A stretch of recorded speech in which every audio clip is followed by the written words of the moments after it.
Assalamualaikum warahmatullahi wabarakatuh. Berjumpa lagi dengan saya Yuli Supodo.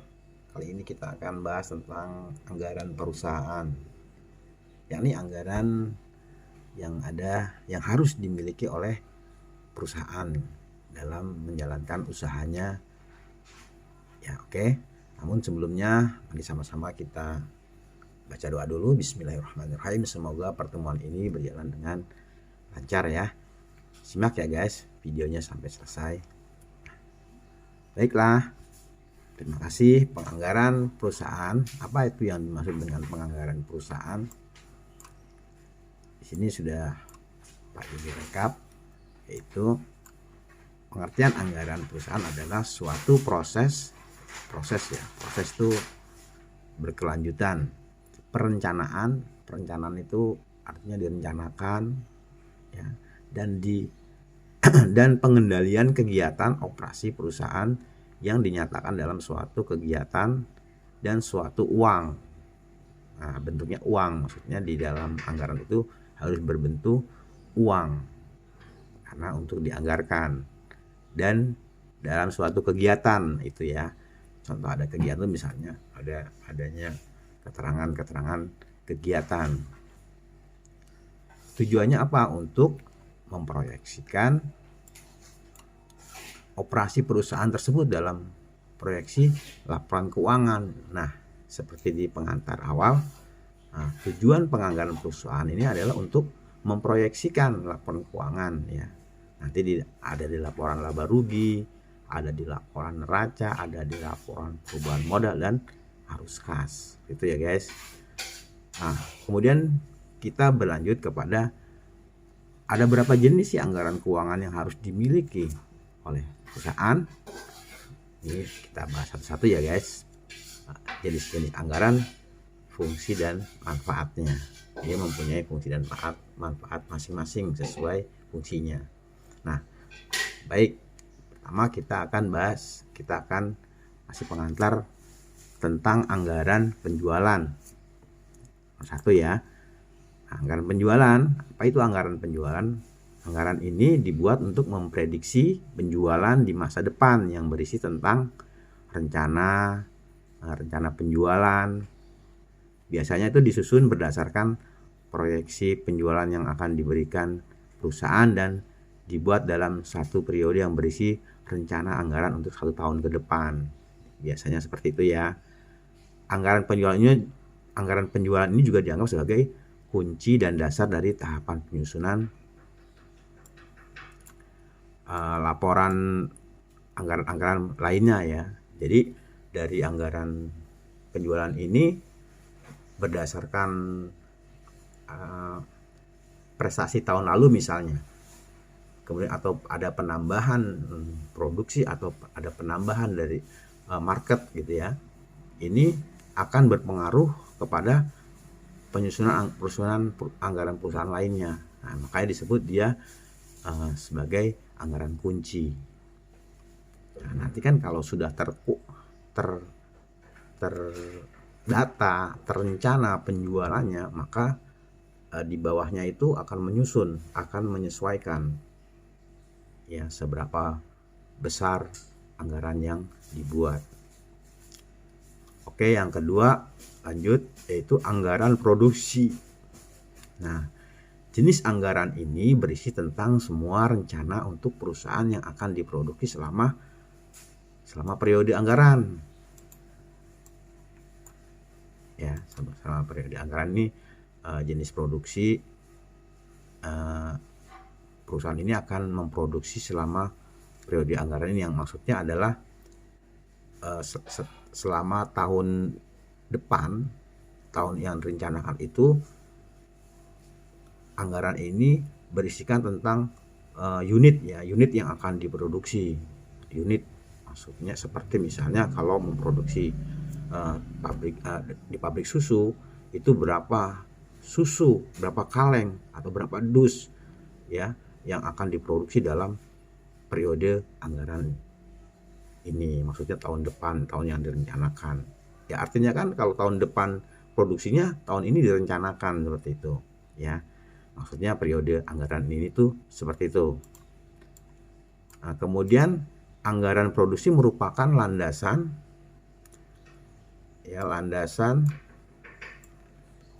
dari pembuatan anggaran biaya produksi dan ditentukan berdasarkan rencana dari penjualan atau persediaan yang sudah direncanakan seperti dasar dari biaya produksi, biaya tenaga kerja, biaya bahan baku, dan biaya pabrik. Nah, ini maksudnya adalah anggaran produksi itu tadi sudah merupakan rencana sudah merupakan rencana dari sudah ditentukan dari penjualan. Kalau penjualan mentargetkan tahun ini penjualannya sekian, ya misalnya, maka produksi juga harus mengikuti itu. Ya, misalnya tahun lalu penjualan pabrik produksinya 1000 unit. Nah, sekarang tahun ini akan dianggarkan 1200 unit karena ada peningkatan pasar atau bertambahnya investasi mesin misalnya atau tenaga kerja, makanya penjualan akan dipertambah. Nah, anggaran produksi mengikuti dari rencana penjualan itu. Nah, kan dari penjualan itu maka produksi akan menganggarkan persediaannya, biaya tenaga kerjanya, biaya bahan bakunya, dan biaya-biaya pabrik lainnya. Oke guys, sekarang kita masuk ke anggaran produksi ya, anggaran biaya produksi. Biaya perencanaan, biaya pemasaran, dan biaya administrasi, di mana jenis anggaran ini akan digunakan menjadi dasar atau standar dalam pembuatan anggaran kas dan anggaran laba rugi. Nah, nanti kita lebih rinci ya guys, prinsip anggaran biaya produksi ini kan nanti di situ ada biaya pemasaran, itu biasa adanya sama dengan biaya usaha ya. Biaya pemasaran itu ada setelah laba kotor itu di laba rugi ada biaya pemasaran, biaya administrasi. Itu nanti ini adalah biaya-biaya usaha ya, yang akan digunakan menjadi dasar atau standar dalam pembuatan anggaran kas ya dan anggaran laba rugi. Nah, ini biasanya ada di bawahnya ini, kalau di sini nih di laba rugi itu. Nah, setelah ini ya, setelah laba rugi kotor ini ada biaya administrasi dan biaya usaha. Di sini ada biaya pemasaran, dan tadi maksudnya setelah laba kotor, setelah pendapatan kemudian harga pokok untuk didapatkan laba kotor. Nah, setelah laba kotor ada beban biaya administrasi tadi ya. Ini biaya usaha, tadi biaya produksi, ada biaya administrasi dan biaya pemasaran. Nah, ini nanti memangkas dari laba kotor. Oke, selanjutnya anggaran biaya bahan baku. Anggaran biaya bahan baku merupakan jenis anggaran yang sangat diperlukan dalam proses produksi dan berisi segala hal perencanaan mengenai bahan baku ya, persediaan ya, yang menyatakan suatu kuantitas bahan baku beserta uang ya. Jadi kembali lagi ya, namanya anggaran itu harus berbentuk uang karena dia akan memetrik ya, apa jenisnya, berapa jumlahnya dikali satuan, maka ketemunya adalah rupiah. Nah, itu. Selanjutnya, dengan membuat penganggaran ini, perusahaan dapat mengetahui pembelian bahan baku yang akan dipakai sebagai dasar atau patokan dari penyusunan anggaran kas dan laba rugi. Nah, kalau sudah ketahuan anggaran bahan bakunya, berarti kan dia jumlah dan harganya ya, jumlah, tipe serta kuantitasnya, kualitas dan kuantitasnya sudah ketahuan. Kemudian akan dianggarkan, dialokasikan oleh anggaran kas. Nah, dan di laba rugi juga akan mengikuti sesuai pemakaian bahan baku tersebut. Berapa besar bahan baku yang dipakai oleh proyek tersebut atau proyek yang sedang berjalan. Oke, yang kelima adalah anggaran biaya tenaga kerja langsung. Nah, kita akan tahu di sini nih berisi ya mengenai prediksi tentang biaya tenaga kerja langsung satu periode anggaran dan dapat digunakan sebagai penyusunan anggaran kas dan laba rugi. Nah, ini sama juga ya. Kalau tenaga kerja langsungnya adalah tenaga kerja manusia yang langsung menangani proyek tersebut, yang langsung menangani pekerjaan tersebut dengan menggunakan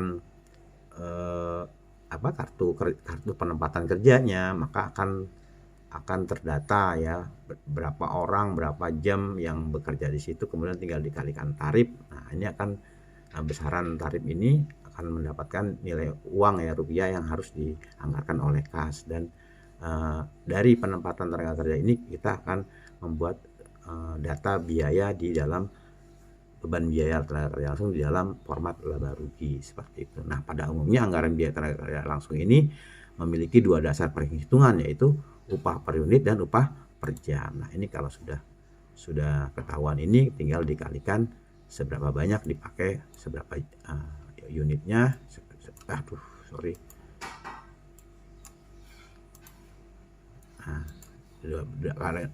Berdasarkan dua perhitungan ini nanti dia akan berapa per unit udah ketahuan dan berapa jam, tinggal mengalihkan tarifnya ya, tinggal kalikan tarifnya.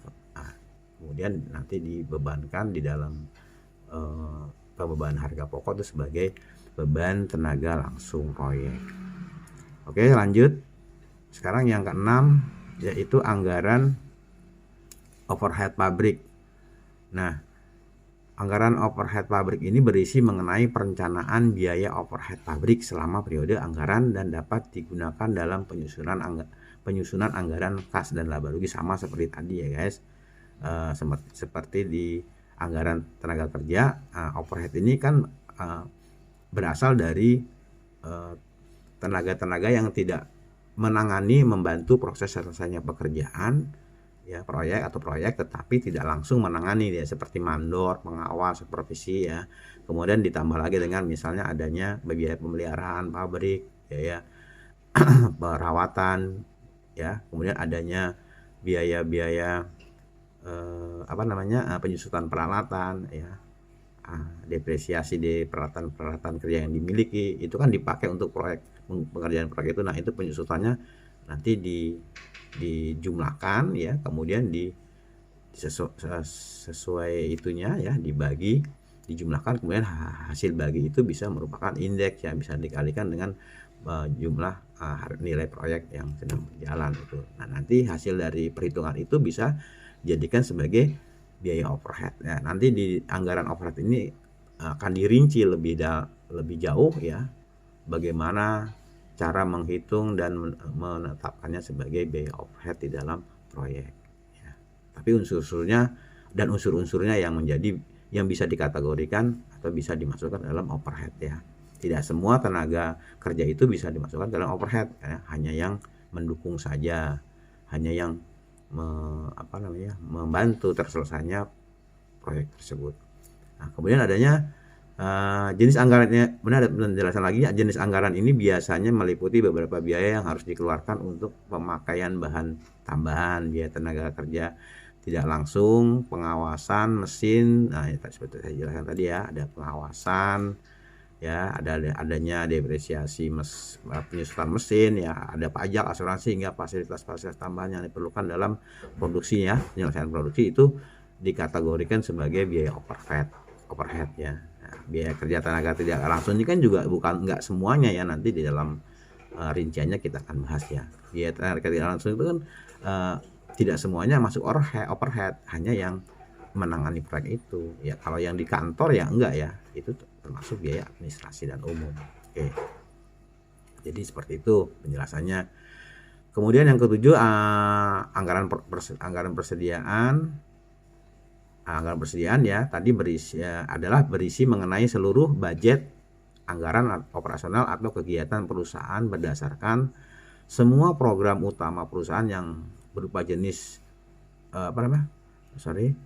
semua anggaran persediaan tadi adalah anggaran persediaan yang biasanya memuat semua hal yang mengenai persediaan dalam periode perusahaan. dalam periode ini agak susah, dalam periode tertentu ya. Nah, perusahaan ini akan merencanakan anggaran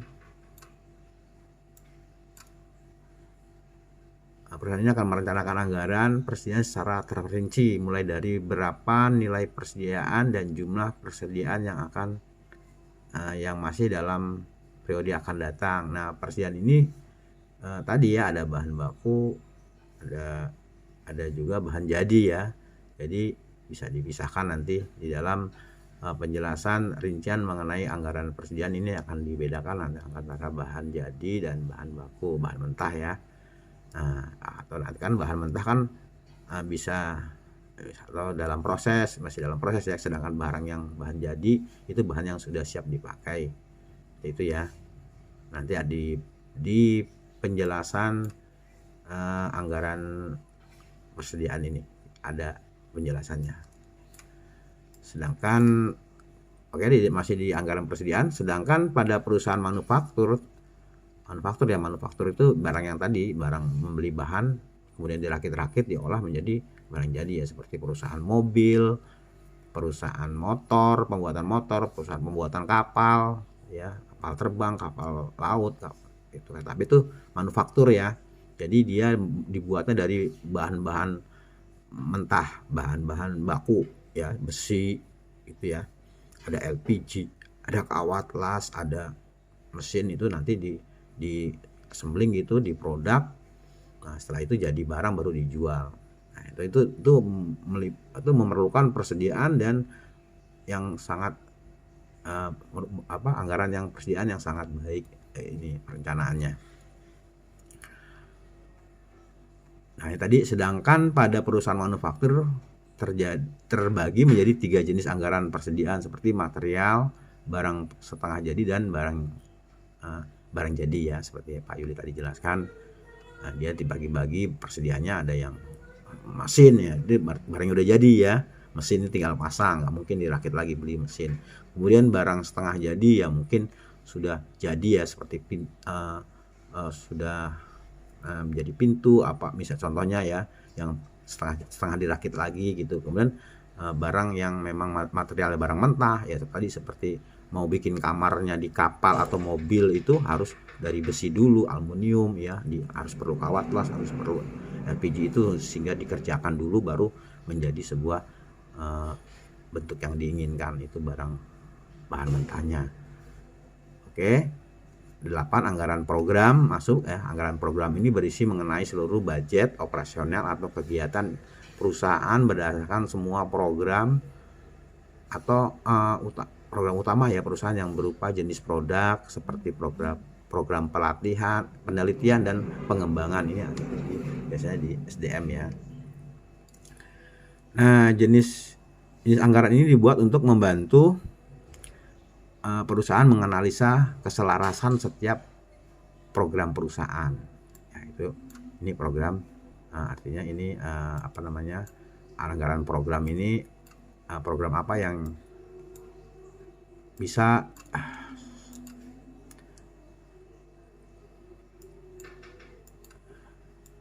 ini agak trouble.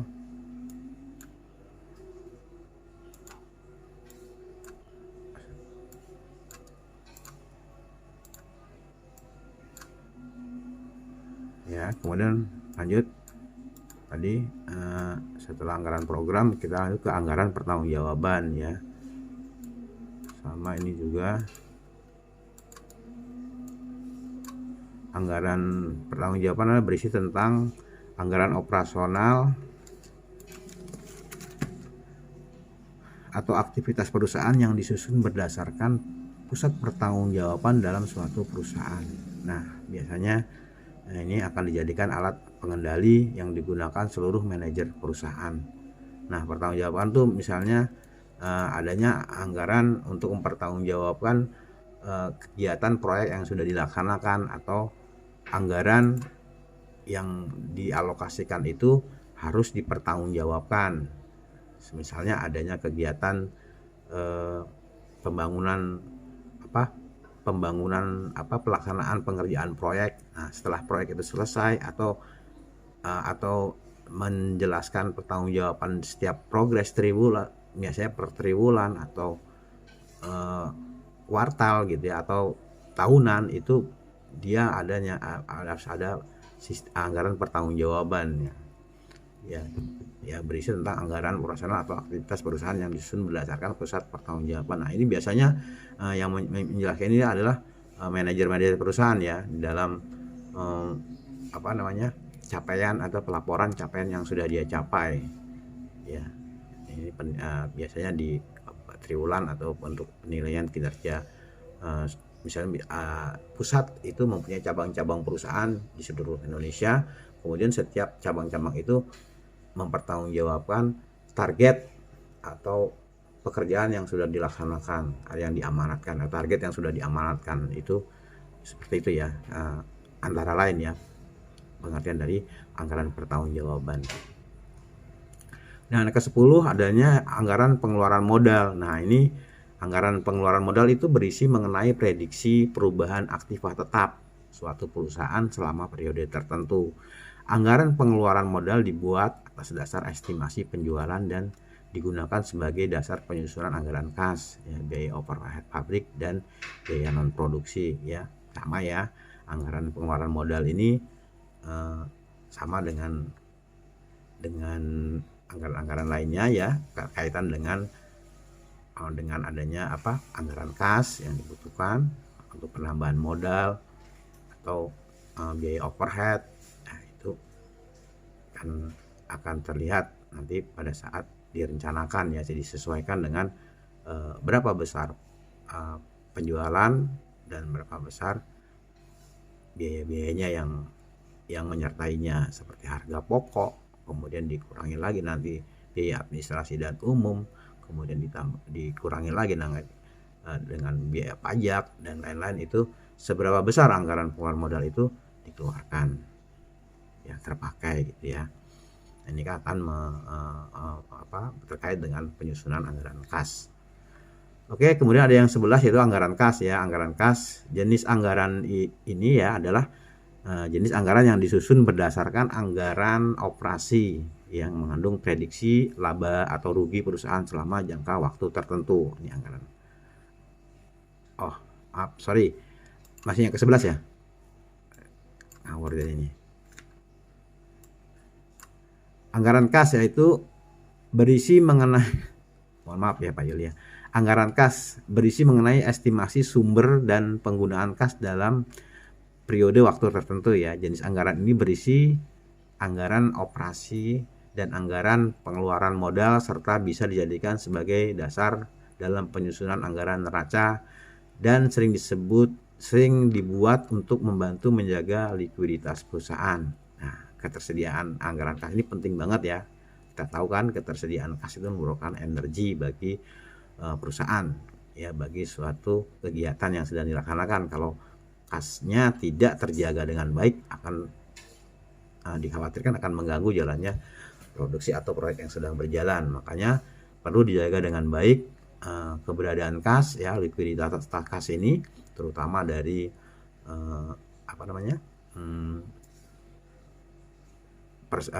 anggaran sediaan kas itu harus benar-benar direncanakan dengan baik, misalnya melalui dari tagihan, piutang atau penjualan yang bisa atau penggunaan anggaran kas ini yang sudah dibudgetkan di dalam proyek itu ya.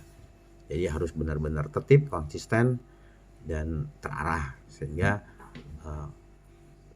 fungsi dari anggaran kas ini benar-benar bisa membantu dan bisa menyelesaikan proyek yang sedang dijalankan atau pekerjaan yang sedang dijalankan. Nah, ini tadi untuk membantu menjaga likuiditas perusahaan.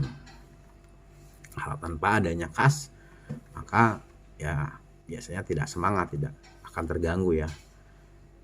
Tuh. Kemudian adanya anggaran laba rugi. Nah, tadi kan anggaran laba rugi ini anggaran yang berisi mengenai rencana posisi keuangan atau aktiva, utang dan modal perusahaan yang di awal dan di akhir periode. Oh, sorry lagi. Salah baca Pak Yulia. Astagfirullah. anggaran laba rugi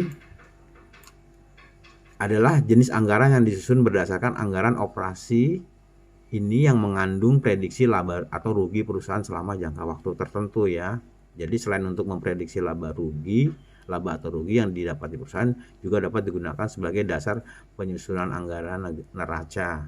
Oke, jadi di anggaran laba rugi ini kan tadi sudah seperti contoh ini ya. Ini kan ada berisinya tentang formatnya adalah berisi tentang pendapatan. Pendapatan itu dari pemasukan yang diterima ya, kemudian biaya-biaya yang dikeluarkan ya kan, harga pokok, kemudian dari harga pokok itu terdapat laba rugi kotor ya, baru dipotong lagi dengan anggaran beban usaha yang terdiri dari anggaran biaya umum administrasi dan pemasaran, kemudian nanti ketemu adalah laba setelah usaha ya, baru nanti ditambah jumlah pendapatan dan biaya bunga bank, kemudian dipotong pajak. Nah ini akan ketemu laba rugi ya bersihnya setelah pajak ini. Nah dari laporan anggaran laba rugi ini nanti kan bisa ketahui ya, selain memprediksi laba rugi yang didapat di perusahaan juga dapat digunakan sebagai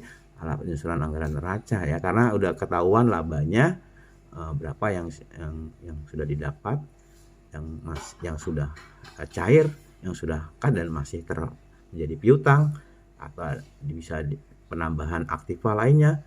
Ini kan itu juga dapat dijadikan sebagai dasar penyusunan anggaran laba rugi neraca ya. Penyusunan neraca nih dari laporan juga dapat digunakan sebagai dapat penyusunan neraca, karena di dalam laba rugi tadi, laba ruginya bisa masuk ke dalam neraca itu di bawah itu modal ya. Nanti dia akan menambah dia, apakah dia kalau laba dia akan menambah modal, kalau rugi dia akan memotong modal di dalam neraca maksudnya ya. Baik, kita ke anggaran ke-13 yaitu anggaran neraca. Anggaran neraca ini anggaran yang berisi mengenai rencana posisi keuangan atau aktiva, utang dan modal perusahaan di awal dan di akhir periode ya. Dibuat berdasarkan hasil dari anggaran kas dan anggaran laba rugi, serta digunakan sebagai dasar dalam penyusunan anggaran perubahan posisi keuangan. Ya, anggaran neraca seperti itu ya. Ya, dia berisi tentang kekayaan, harta, kemudian berapa kewajiban utangnya dan berapa modalnya, itu di neraca seperti itu ya. Nah, nanti dari hasil anggaran kas dan anggaran laba rugi itu juga dapat digunakan sebagai dasar penyusunan anggaran perubahan posisi keuangan. Nah, karena tadi ya dari laporan laba rugi tadi kan kalau dia laba ruginya itu untung, dia akan menambah modal ya di sisi modal pada bagian neraca. Nah kalau di anggaran laba rugi itu rugi, dia akan memangkas seperti itu ya. Seperti itu nanti hubungannya ada di komposisi neraca pada bagian modal, di bawah modal ya. Oke. Kemudian ada yang terakhir adalah anggaran posisi keuangan ya. Anggaran posisi keuangan ini jenis anggaran yang terakhir ya, yang harus dimiliki oleh perusahaan adalah anggaran posisi keuangan yang berisi mengenai rencana perubahan utang. Ada rencana perubahan utang ya, yaitu ya ada aktiva, ada perubahan ya mengenai rencana perubahan utang, aktiva dan modal perusahaan selama periode tertentu. Untuk menyusun anggaran ini, perusahaan dapat melihat lagi hasil dari anggaran neraca yang dibuat ya. Betul, anggaran posisi keuangan ini ya harus dilihat dari neraca, karena kan neraca nanti mengatakan berapa jumlah harta, berapa jumlah kewajiban dan berapa modal ya. Nah dari situ dibuatlah nanti anggaran posisi keuangan saat ini ya, atau yang direncanakan. Nah itulah guys 14 jenis anggaran yang harus dimiliki perusahaan untuk memudahkan perusahaan dalam merencanakan keuangan dan bisnisnya ya. Nah, setiap anggaran dibuat dengan tujuan masing-masing Ya, anggaran yang disusun dengan baik akan membantu perusahaan untuk mengontrol keuangan perusahaan dan memudahkan laporan keuangan ya dalam merencanakan anggaran. Oke, teman-teman juga bisa memerlukan keuangan yang tepat dan akurat ya, bisa dipelajari ya. Nah, gimana ya teman-teman dengan penjelasan saya tentang anggaran perusahaan di atas? Semoga bermanfaat dalam menambah pengetahuan terkait anggaran perusahaan, jenis-jenis anggaran yang harus dimiliki oleh perusahaan ya, beserta fungsinya masing-masing. Semoga video ini bisa bermanfaat dan membantu teman-teman untuk mengerti dan membuat anggaran perusahaan. Ya, baik, terima kasih atas perhatiannya. Sampai ketemu pada video berikutnya. Bye. Wassalamualaikum warahmatullahi wabarakatuh.